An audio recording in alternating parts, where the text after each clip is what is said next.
आज की क्लास में मैंने अपने एक ऑनलाइन स्टूडेंट का प्रश्न लिया है। उसका एक प्रश्न है जो काफ़ी वो परेशान है। तो प्रश्न मैं आप लोगों को बताती हूँ। इसमें दिया है कि परी प्लस छेद। अब ये इसको ये देकर इसने कहा है कि इसका वर्ण विच्छेद क्या होगा। पहली चीज़ तो अभी मैं नाम भी बता देती हूँ। ये स्टूडेंट है चंदन कुमार। चंदन, आपका जो प्रश्न, आपके 3 इसमें डाउट है। आपने कहा कि मैं पहले प्रश्न लिख रही हूँ जो आपने लिखा है कि परी प्लस छेद, ये आपने लिख के दिया है। और इसके साथ ही आपने दिया है कि पहला तो इसका वर्ण विच्छेद बताना है कि इसका वर्ण विच्छेद क्या होगा।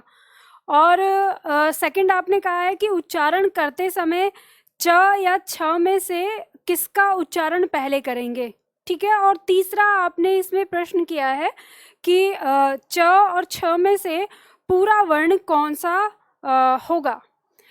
अब देखिए चंदन, यहाँ पे आपको ध्यान देना है कि ये जो आपने पहला तो इसमें जो प्रश्न किया है, आप ये दे रहे हो मुझको ऐसे 2 टुकड़ों में और फिर कह रहे हो कि इसका वर्ण विच्छेद करो। तो पहली चीज तो इसका वर्ण विच्छेद नहीं है। अब ये क्या है, ये संधि होगी और ये संधि विच्छेद करके आपने दिया है।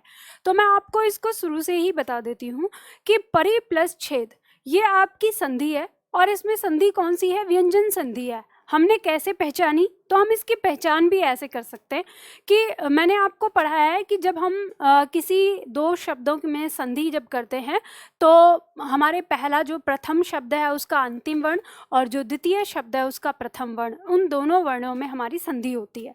तो हम यहाँ पर देख लेते हैं कि इसका प्रथम और अंतिम वर्ण क्या है। अंतिम वर्ण हमारे सामने यहाँ पर क्या है, छोटी ई है, ठीक।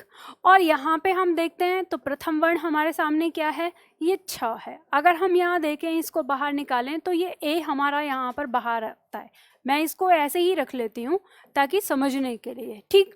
और यहाँ पे आपको पता है कि यहाँ हमारा अगर हमने ई बाहर निकाली तो ये ऐसे रह गया। आपने इतना इसमें करा है, ठीक।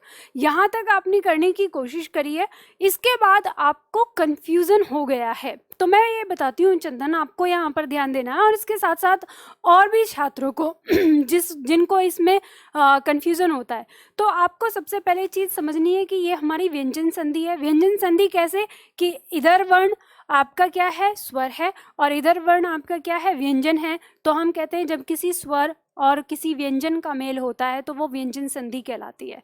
तो यहाँ पर आपको ये नियम पता है कि जब किसी स्वर का मेल किसी व्यंजन से होता है, व्यंजन में किससे, किसी छ से होता है, तो ये दोनों आपस में मिलते हैं और एक नए वर्ण का आगमन करते हैं। और वो नया वर्ण क्या है, यहाँ पर च।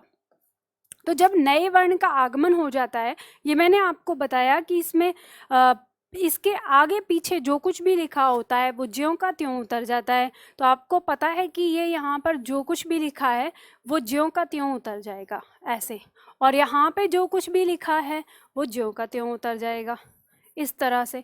तो अब आपका ये जब हम इसको जोड़ेंगे तो ये किस तरह से बनेगा, ये शब्द बनेगा हमारा इस तरह से।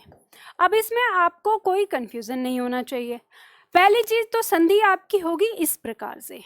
तो आपने इसकी संधि इस तरह से कर ली, ये क्या हो गया, परिच्छेद। अब आपका इसमें दूसरा क्वेश्चन, जो आपने दूसरा प्रश्न किया है, इसको हम हटा देते हैं यहाँ पे। इसमें देखते हैं कि ये जो हमारा परिच्छेद जो हमने शब्द लिया, अब इसमें आपका जो दूसरा प्रश्न है वो ये है कि परिच्छेद का वर्ण विच्छेद करिए। तो इसका वर्ण विच्छेद कैसे करेंगे, तो वर्ण विच्छेद में क्या होगा, इसमें कितने स्वर और कितने व्यंजन हैं, जितने स्वर और जितने व्यंजन हैं उनको अलग अलग निकालना होता है। तो आप इसका वर्ण विच्छेद किस तरह से कर देंगे, वर्ण विच्छेद करने का तरीका इसमें ये पहला हमारा इसमें क्या है, व्यंजन है, और इसमें क्या लगा है, स्वर लगा है ये। फिर इसके बाद हम इसकी बात करेंगे तो र हमारा क्या है, व्यंजन है, और इसमें छोटी ई क्या है, स्वर है। ये च हमारा आधा है तो ये ऐसे आ जाएगा। अब हम इस छ की बात करेंगे तो ये हमारा छ आ गया, और इसके बाद व्यंजन क्या है हमारा, ए है। अब हम द की बात करेंगे तो द व्यंजन है और इसका स्वर क्या है, अ है। तो हमें ये चीज़ पता चल गई। अब इसी से आपको यहाँ पर ये बात पता चलेगी कि इसमें हमारा च आधा है या छ आधा है। तो कैसे पता चलेगा, अब आप इसके स्वर से पता कर लेंगे कि देखिए ये जो हमारा प है इसका स्वर क्या हो गया अ, और ये जो र है इसका स्वर हो गया ई। तो ये दोनों अपने आप में पूरे हो गए। यहाँ पे देखिए द का स्वर क्या है, ये अ, और ये एक इसका स्वर है छ का। तो अब आधा यहाँ पर क्या बचता है, च। ये च हमारा आधा है और छ तो हमारा पूरा है क्योंकि ये हमारे स्वर के साथ है। ठीक है, तो ये हमारे स्वर के साथ है। अब यहाँ पर ये लगा किस तरह से है, ये इस तरह से लगा है। तो अब आपको देखना चाहिए कि रास्ते में ये च हमारा पहले आ रहा है, तो उच्चारण हम किसका पहले करेंगे, च का ही उच्चारण पहले करेंगे और तब उसके बाद छ का उच्चारण करेंगे। तभी हम इसको क्या कहते हैं, परिच्छेद कहते हैं। ठीक है, और यहाँ पे आपको लग रहा होगा जब हम परिच्छेद बोलते हैं तो च हमें बहुत कम सा सुनाई देता है।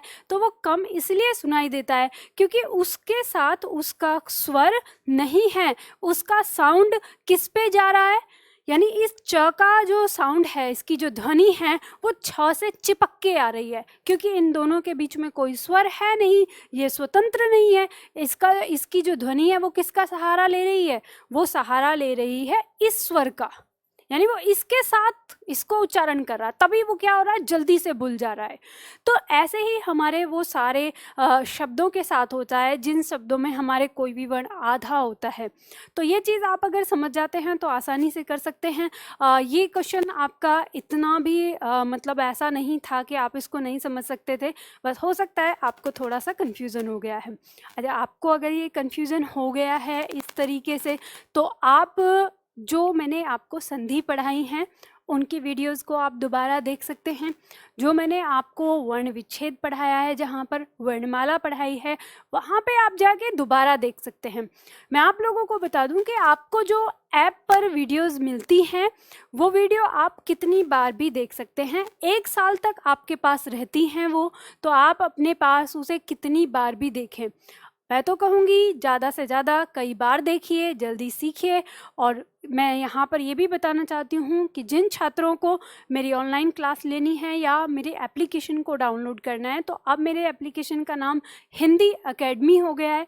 तो हिंदी एकेडमी के नाम से आपको वो एप्लीकेशन सर्च करना है। आपको स्क्रीन पे दिख रहा होगा कि हिंदी एकेडमी आपका इस तरीके से दिया हुआ है नया। आप प्ले स्टोर पे जाके वहाँ से डाउनलोड कर सकते हैं, वहाँ से क्लासेस ले सकते हैं। और जिन छात्रों ने पूछा था कि क्लास मैं 5 बजे क्लास नहीं ले पाऊँगा मैम, मुझे रात को 10 बजे भी क्या देखने को मिलेगा, तो बिल्कुल मिलेगा। आप अगर लाइव क्लास नहीं ले सकते हैं तो आप कभी भी 1 महीने बाद भी आप क्लास देख सकते हैं अपनी, ऐसा कोई इसमें बाउंडेशन नहीं है।